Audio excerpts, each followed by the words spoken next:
नमस्कार दोस्तों, मैं हूं हनुमान और आप देख रहे हैं study with SP Swami YouTube channel. दोस्तों, एक बड़ा विषय होता है स्टेनोग्राफर की तैयारी करने वालों के लिए कि शॉर्ट हैंड की स्पीड को बढ़ाया कैसे जाए। जी हाँ दोस्तों, मेरे पिछले वीडियोस में काफ़ी सारे कमेंट्स आए थे विद्यार्थियों के, सर हमारी शॉर्ट हैंड की जो स्पीड है हम बढ़ा नहीं पा रहे हैं उसको। एक विद्यार्थी था दोस्तों, उसने कमेंट्स किया था कि मैं 60 की स्पीड में बैठा हूँ और सर मैं लगभग 5 महीने से पिछले 5 महीने से 60 की स्पीड में बैठा हूँ और मैं उस स्पीड को बढ़ा नहीं पा रहा हूँ, तो मैं क्या उपाय करूँ। तो दोस्तों, आज मैं कुछ ऐसी 10 छोटी छोटी तकनीकें आपको बताऊंगा दोस्तों, जिनसे कि आप अपनी स्पीड में बढ़ोतरी कर सकते हैं। दोस्तों, अगर आप स्टेनोग्राफी से हैं, चाहे आप इंग्लिश शॉर्ट हैंड से हो चाहे आप हिंदी शॉर्ट हैंड से हो, दोस्तों ये वीडियो अंत तक जरूर देखेगा। यह वीडियो आपके लिए रामबाण टिप्स साबित करने वाला हो सकता है। जी हाँ दोस्तों, आज का यह वीडियो बहुत ही खास होने वाला है आपके लिए। हम आपके लिए यह वीडियो लेके आए हैं कि आपकी जो शॉर्ट हैंड की जो स्पीड है उसको बढ़ाया कैसे जाए। जी हाँ दोस्तों, नंबर 1 पे बात करते हैं, आउटलाइंस को करें छोटा। जी हाँ दोस्तों, अगर आप आउटलाइन बनाते हैं शॉर्ट हैंड में, दोस्तों स्टेनोग्राफी में जो पूरा खेल होता है वह आउटलाइन पे ही आधारित होता है। आउटलाइन की एक बहुत बड़ी महत्वपूर्ण भूमिका होती है स्टेनोग्राफी में। जी हाँ दोस्तों, आप आउटलाइन की मदद से स्टेनो को स्पीड को बढ़ा सकते हैं, पर दोस्तों आउटलाइंस को करें छोटा। दोस्तों, कुछ विद्यार्थी होते हैं जो आउटलाइंस बना लेते हैं, पर वो क्या शब्द के जितनी बड़ी आउटलाइंस बना लेते हैं दोस्तों, उसमें क्या हमारी स्पीड में इतना बढ़ोतरी नहीं हो पाती है। आज हम आपको बताएंगे कि आउटलाइंस को बनाया कैसे जाए। जी हाँ दोस्तों, हम कुछ उदाहरण दे रहे हैं आपको इनके। जैसे नंबर 1 पे लिखा है, न रहेगा बांस न बजेगी बांसुरी। तो हमने यहाँ क्या की, इसकी जो आउटलाइंस है उसको छोटा करने के लिए क्या किया, 3 छोटे छोटे डॉट लगाए, एक उसके ऊपर एक उसके नीचे लाइन बना दी। उससे क्या ये बांसुरी नुमा एक आउटलाइंस बन गया। अब कितनी बड़ी लाइन है और उनकी ये इतनी छोटी आउटलाइन, दोस्तों इससे क्या आपकी स्पीड में बढ़ोतरी हो सकती है। अब नंबर 2 पे आप देखिए, आम के आम गुठलियों के दाम। इसके लिए हमने एक बड़ा आम जैसा बनाया, उसके अंदर एक छोटी गुठली बना दी। दोस्तों इससे क्या आपकी जो आउटलाइंस है वो बहुत छोटी हो गई, इससे आपकी स्पीड में इंक्रीमेंट हो सकता है। जी हाँ दोस्तों, अब नंबर 2 पे बात करते हैं, एक ही तरह की 2 आउटलाइन न बनाएं। जी हाँ दोस्तों, अगर आप शॉर्ट हैंड की आउटलाइन बनाते हैं दोस्तों, एक जैसी आउटलाइन 2 कभी नहीं बनाएं। जी हाँ दोस्तों, एक ही शब्द की आपको एक ही आउटलाइन बनानी है। अब आप कुछ उदाहरण के लिए देख सकते हैं, राष्ट्रपति, रे को पैसे काटा गया। अब नंबर 2 पे आप देखिए राष्ट्रपति, यहाँ पर रे लिख करके उसको पति से काटा गया। जी हाँ दोस्तों, इससे क्या है, जब आप डिक्टेशन लिखेंगे तो आपके दिमाग में 2 चीज़ें एक साथ आएगी। पहला राष्ट्रपति ऊपर वाला आएगा, दूसरा राष्ट्रपति नीचे वाला आएगा, तो आप वहाँ कन्फ्यूज हो जाओगे कि आपको आउटलाइन कौन सी लिखनी है। तो उस टाइम दोस्तों आप लिख नहीं पाओगे और आपकी जो डिक्टेशन की जो गति है वो धीरे हो जाएगी। दोस्तों इससे कि आपकी आउटलाइन 2 बनाने की वजह से आपकी स्पीड होती है वो नीचे गिर जाती है। दोस्तों आपको आउटलाइन हमेशा एक ही रखनी है, एक जैसी आउटलाइन आपको 2 नहीं बनानी है। दोस्तों एक शब्द की 2 आउटलाइन आपको कभी नहीं बनानी, इससे क्या आपकी स्पीड में बढ़ोतरी हो सकती है। दोस्तों अब नंबर 3 पे बात करते हैं, आउटलाइन को रटे नहीं समझें। जी हाँ दोस्तों, इसके लिए भी हमने कुछ उदाहरण नीचे दिए हैं। जैसे आउटलाइन के लिए हमने उदाहरण दिए महंगाई, तो यहाँ मैं है बना करके है को ई से काटा गया। अब उसके सामने है की तरफ, तो एक छोटा डॉट लगा के उसको तय से काटा गया। दोस्तों एक आउटलाइन होता है रटना और एक आउटलाइन होता है समझना, तो आपको हमेशा आउटलाइन को समझना है। अब महंगाई के लिए हमने मैं है बनाया, अब महंगा ई तो हमने ई से काट दिया। इससे कि ये हो गया आउटलाइन समझ के हमने यहाँ बना दी। एक होता है रटना, आप किसी चीज़ को कॉपी कर लेते हैं या कोई चीज़ आप देख के वैसी आप किसी दूसरे पन्ने पे उतार देते हैं, तो आपका होता है आउटलाइन कॉपी करना। दोस्तों आप कॉपी कभी नहीं करना आपको, जब आप डिक्टेशन लिखते हो कई बार क्या कि कॉपी की हुई चीज़ें आपकी याद नहीं रहती है, समय पर याद नहीं आती है, तो आप उस टाइम नहीं लिख पाते हो, आपकी जो स्पीड होती है स्टेनोग्राफी की डिक्टेशन की वो नीचे गिर जाती है। दोस्तों इसलिए आपको आउटलाइन रटनी कभी नहीं है, आपको हमेशा समझनी है चीज़ों को, कॉपी नहीं करना, हमेशा समझना है। दोस्तों नंबर 4 पे आता है, डिक्टेशन लिखने से पहले पेज को 2 भागों में बांट ले। जी हाँ दोस्तों, ये बहुत ही कारगर उपाय है स्टेनोग्राफी वालों के लिए कि पेज को 2 भागों में बांटना। आपकी जो शॉर्ट हैंड की डायरी होती है उसमें आप पेन से एक बीच में लाइन खींच सकते हैं या पेंसिल से खींच सकते हैं, इससे कि आपकी हाथ की जो मूवमेंट होती है वो इधर उधर नहीं होगी। आप एक जगह हाथ को रख करके पूरा डिक्टेशन लिख सकते हैं आसानी से। जी हाँ दोस्तों, जब आपका पन्ना बड़ा होगा, आपके बीच में लाइन नहीं खींची होगी, तो इससे क्या है, आपकी हाथ की जो मूवमेंट है वो बार बार आगे पीछे होने से आपका जो समय होता है डिक्टेशन लिखने का, आपका 30% समय तो आपका इस हाथ को आगे पीछे करने में निकल जाता है। इससे दोस्तों आपकी क्या है, जो स्पीड नहीं बढ़ पाती है। इससे आपको आसानी होगी कि आप बीच में एक पेज को 2 भागों में बांट के डिक्टेशन लिखें।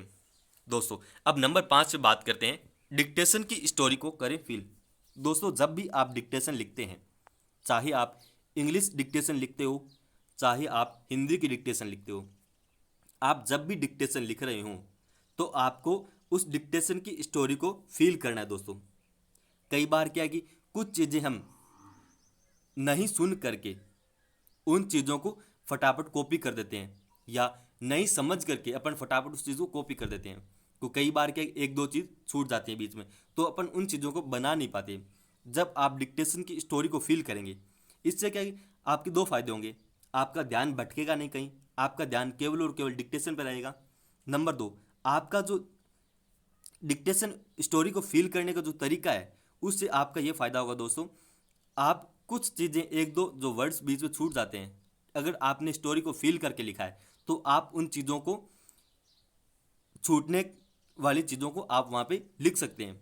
इससे क्या आपका यूँ होगा कि जैसे आप किसी चीज़ को सुन करके एक आपने लिख दिया, एक उस चीज़ पे आप फील करके लिखते हैं, जिससे आपके डिक्टेशन में दोस्तों फ़ायदा होता है। आप इसमें इम्प्रूवमेंट ला सकते हैं। हमेशा आपको क्या करना है, डिक्टेशन की स्टोरी को फील करके लिखना है। दोस्तों नंबर 6 पे बात करते हैं, हर डिक्टेशन को लिखने के बाद पढ़ना है ज़रूरी। जी हाँ दोस्तों, अगर आप डिक्टेशन लिख रहे हैं तो आपको वह डिक्टेशन पढ़ना उतना ही ज़रूरी है जितना कि आपके लिए लिखना ज़रूरी है। जी हाँ दोस्तों, आप दिन में अगर एक दिन में 10 डिक्टेशन लिख रहे हैं तो आप कम से कम एक बार पढ़ें ज़रूर उन डिक्टेशन को। जी हाँ दोस्तों, कुछ विद्यार्थी ऐसे होते हैं जो डिक्टेशन लिख तो 100 की स्पीड में लेते हैं पर उनको पढ़ नहीं पाते, और जब वो एग्ज़ाम देने जाते हैं तो वहाँ पढ़ नहीं पाते। तो क्या है दोस्तों, वहाँ फिर पीछे पढ़ने में दिक्कत उनके हो जाती है और हमेशा पीछे ही रह जाते हैं। दोस्तों ऐसे विद्यार्थी नहीं बनने आपको। आप डिक्टेशन लिखते ही हर बार उस डिक्टेशन को पढ़ना ज़रूर है। जी हाँ दोस्तों, डिक्टेशन पढ़ने से क्या आपके जो शब्द होते हैं, कुछ क्या गलतियाँ रह जाती हैं, उनको आप तुरंत सुधार सकते हो। कुछ गलतियाँ ऐसी हो जाती है जो हाथ आपका कर देता है, आप उनको अपने डिक्टेशन पढ़ोगे तो वापस सुधार में ला सकते हो। जी हाँ दोस्तों, अब नंबर 7 पे बात करते हैं, व्याकरण का करें सुधार। जी हाँ दोस्तों, अगर आप स्टेनोग्राफी कर रहे हैं, आपका बैकग्राउंड जो है स्टेनोग्राफी है, तो दोस्तों आपको व्याकरण का बहुत बड़ा सुधार लाना होगा। जी हाँ दोस्तों, चाहे आप इंग्लिश स्टेनोग्राफी से हैं, चाहे आप हिंदी स्टेनोग्राफी से हैं, अगर आप स्टेनो कर रहे हैं तो आपकी उस लिपि की व्याकरण को सुधारना होगा। दोस्तों इससे क्या आपकी स्पीड को बढ़ाया जा सकता है। दोस्तों नंबर 8 पे आता है, डिक्टेशन लिखते समय पेंसिल का करें प्रयोग। जी हाँ दोस्तों, आप डिक्टेशन लिख रहे हैं तो इसमें आपको क्या है, पेंसिल का प्रयोग करना है। दोस्तों आप पेन का प्रयोग करते हैं, इससे क्या 2-3 आपकी डिक्टेशन में हानियाँ हो सकती है। दोस्तों एक पेंसिल फटाफट आगे चल सकती है, पन्ने की चिपकती नहीं है। और दोस्तों जो पेंसिल होती है उससे क्या कुछ अक्सर शॉर्ट हैंड में ऐसे होते हैं जो डार्क होते हैं, कुछ लाइट होते हैं, तो पेंसिल से आप आसानी से उनको डार्क और लाइट कर सकते हो, पर पेन से दोस्तों ऐसा आप कभी नहीं कर सकते। पेन हमेशा पन्ने की चिपकती है, वह शब्दों को डार्क और लाइट नहीं कर सकती है। इसलिए आपको हमेशा पेन का यूज़ नहीं लेना है, आपको हमेशा पेंसिल का प्रयोग करना है डिक्टेशन में, और आपको शॉर्ट हैंड की डायरी का प्रयोग करना है। कुछ विद्यार्थी ऐसे होते हैं जो कि डिक्टेशन जो सामने है उसी कॉपी में उतार देते हैं, जो रजिस्टर सामने है उसी में उतार देते हैं। दोस्तों ऐसा आपको कभी नहीं करना है। आपको हमेशा डिक्टेशन लिखते समय स्टेनोग्राफी की डायरी का प्रयोग करना है। दोस्तों अब यहाँ देख सकते हैं सामने एक आपको दिखाया है हमने, नील गगन की जो डायरी है। आप चाहे तो ऐसे डायरी आप ले सकते हैं, दूसरी काफ़ी सारे संस्करण की डायरियाँ आती है। दोस्तों आप किसी भी प्रकार की डायरी को ला सकते हैं, आप हमेशा डायरी में ही डिक्टेशन लिखेंगे। दोस्तों इससे क्या आपकी स्पीड को बढ़ाया जा सकता है। अब नंबर 9 पे बात करते हैं, डिक्टेशन लिखते समय आउटलाइन व शब्दों को करें छोटा। जी हाँ दोस्तों, अगर आप डिक्टेशन लिख रहे हैं तो जो आपके डिक्टेशन के जो शब्द होते हैं उनको छोटा लिखना है। जैसे एक शब्द है जल डमरू मध्य। जी हाँ दोस्तों, अब जल डमरू मध्य इतने बड़े शब्द को आप एक साथ लिखेंगे, उससे क्या है समय ज़्यादा खराब होगा आपका। और वापस पढ़ने में दोस्तों आपको उसमें तकलीफ हो सकती है। पढ़ने में क्या है दोस्तों, जल्दी से अगर समझ में नहीं आया तो आप वहाँ पीछे रह सकते हैं डिक्टेशन पढ़ने में। तो दोस्तों आपको छोटे छोटे शब्द बनाने हैं, जैसे जल डमरू मध्य, तो आपको जल अलग कर देना है, फिर डमरू अलग कर देना है, फिर मध्य अलग कर देना है। जी हाँ दोस्तों, इन शब्दों को आप जितना छोटा करके लिखेंगे उतना ही आपके लिए सरल है कि आप डिक्टेशन को स्पीड को बढ़ा सकते हैं और आप वापस तुरंत पढ़ भी सकते हैं उन चीज़ों को। दोस्तों आपको हमेशा शब्दों को व आउटलाइन को छोटा ही लिखना है। दोस्तों अब नंबर 10 पे बात करते हैं। डिक्टेशन लिखते समय शब्दों को ज़्यादा बड़ा या जोड़कर ना लिखें। तो दोस्तों जो डिक्टेशन लिखते समय दोस्तों, जब आप डिक्टेशन लिख रहे हैं तो जोड़ के कभी शब्दों को नहीं लिखना है। जैसे शब्द आता है उत्तर प्रदेश, तो यहाँ उत्तर प्रदेश दोस्तों आपको यहाँ अलग कर देना है इन उत्तर प्रदेश को।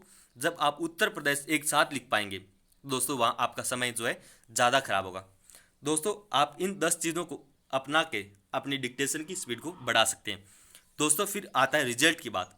हाँ जी दोस्तों, जब आप इन चीज़ों को ध्यान में रखते हुए जब आप डिक्टेशन लिखेंगे तो आपका रिजल्ट जो है वो अच्छा रहेगा, आपकी स्पीड को बढ़ाया जा सकता है। दोस्तों इस वीडियो के देखने के बाद आप इन चीज़ों का प्रयोग करें और कमेंट्स बॉक्स में बताएं ज़रूर कि आपकी स्पीड बढ़ रही है कि नहीं बढ़ रही। जी दोस्तों, हम आपकी इन कमेंट्स को देखकर ही आगे के नई वीडियो बनाते हैं। दोस्तों आप इन वीडियो को देख के कमेंट्स कीजिएगा कि आप स्पीड बढ़ रही है नहीं बढ़ रही है आपकी, ताकि हम ऐसी और रोचक स्टेनोग्राफी के लिए आपकी वीडियो ला सकते हैं। एक दोस्तों आपसे शिकायत रहती है कि आप वीडियो को पूर्ण देख लेते हैं पर दोस्तों उस वीडियो का आप लाइक नहीं करते।